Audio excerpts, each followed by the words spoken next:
Bienvenue sur Startup Vitrine 237, je suis Claudel Nombissier et je vais vous parler aujourd'hui du système productif. Vous allez beaucoup entendre parler de consommer Made in Cameroun, de consommer les produits locaux, de consommer tout ce qui est fait chez nous parce que ça va permettre de développer notre pays.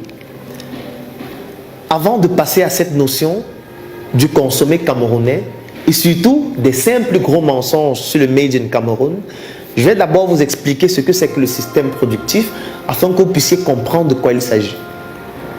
En industrie, il y a ce qu'on appelle des secteurs qui sont liés entre eux et qui permettent de pouvoir passer à un produit qu'on appelle un produit manufacturé.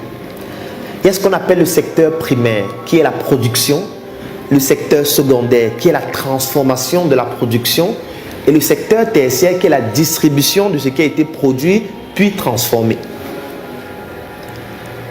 Si je prends un exemple, par exemple, d'un agriculteur qui fait du cacao, lorsqu'il va au champ et il cultive, il réussit à récolter son cacao, là il est dans le secteur primaire. S'il décide de transformer son cacao en beurre de cacao, par exemple, ou en chocolat, là il passe au secondaire, qui est la transformation, où se trouvent les usines, et c'est à ce niveau qu'on génère une plus-value et qu'il y a le phénomène de recrutement de personnes de façon intensive pour pouvoir réduire le phénomène de chômage. Donc c'est le secteur secondaire qui est beaucoup plus efficace dans la réduction du taux de chômage dans un pays et surtout dans la création de la valeur et de la plus-value en partant de la matière première qui venait du secteur primaire qui était le cacao.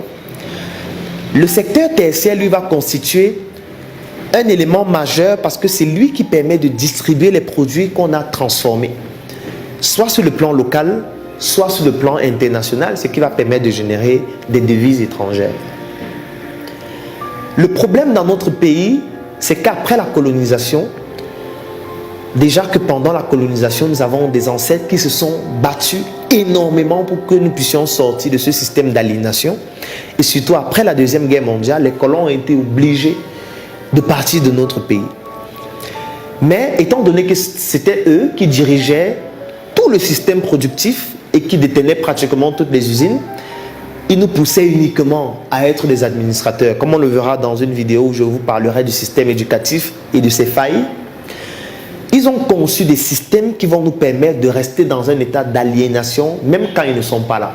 C'est ce qu'on aime souvent appeler le néocolonialisme. Et sur le plan économique, parce que nous parlons du secteur productif, je parlerai du système éducatif et politique dans d'autres vidéos, ils ont mis sur pied déjà le franc CFA, en plus du fait qu'ils nous ont poussé à rester uniquement dans ce qu'on appelle le secteur primaire pour ne pas pouvoir capter la valeur réelle qui est constituée par le système productif. C'est la raison pour laquelle nous allons faire le cacao, nous allons faire le café, nous allons faire le coton. Ne maîtrisant pas tous les trois systèmes à la fois, primaire, secondaire et tertiaire, nous serons donc obligés de les commercialiser aux personnes qui vont donc gérer ces deux autres secteurs. Et ils deviennent donc ce qu'on appelle des katika de notre activité. Un katika, c'est un individu qui dans un jeu à somme nulle. Jeu à somme nulle, c'est par exemple le jeu de cartes. Ça veut dire, lorsque vous jouez aux cartes, si quelqu'un gagne, c'est parce que l'autre a perdu. Et en mathématiques, quelqu'un qui gagne, c'est plus, l'autre qui perd, c'est moins, plus, moins, ça fait 0. C'est un peu comme un match de football. Si une équipe gagne, c'est parce qu'une autre équipe a perdu, donc plus et moins, ça fait 0. Sauf qu'il y a quelqu'un qui ne perd jamais. Dans un jeu de cartes, c'est un katika. Au football, par exemple, c'est un arbitre. Lorsque vous ne maîtrisez pas le secteur primaire, secondaire et tertiaire du système productif, vous avez donc ce qu'on appelle des katika, qui fixent donc comment votre activité doit se dérouler, même en étant à distance. C'est la raison pour laquelle nous allons faire le cacao, le café, le coton, mais ce n'est pas nous qui fixons les prix.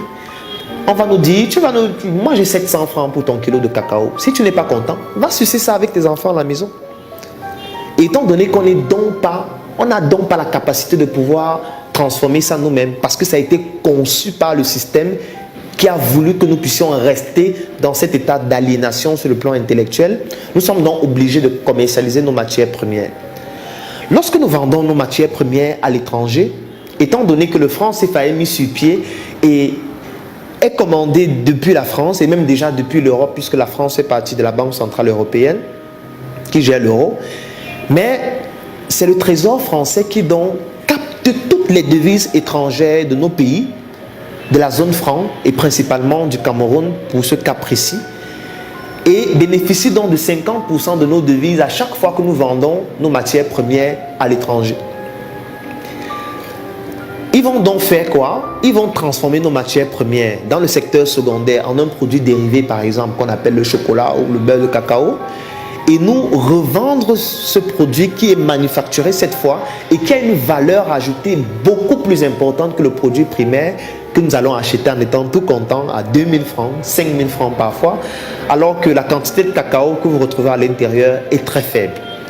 Donc, ils gagnent beaucoup plus lorsqu'ils font du secondaire et du tertiaire, alors que nous qui nous contentons à faire uniquement du primaire ou uniquement du tertiaire, ce qu'on appelle le buy and sell, donc commercialiser uniquement ce qui est fait ailleurs, on ne produit pas vraiment la richesse, on ne crée pas la richesse puisque la richesse se crée dans le secteur secondaire qui génère la plus-value et qui permet de pouvoir réduire le problème de chômage dans un pays.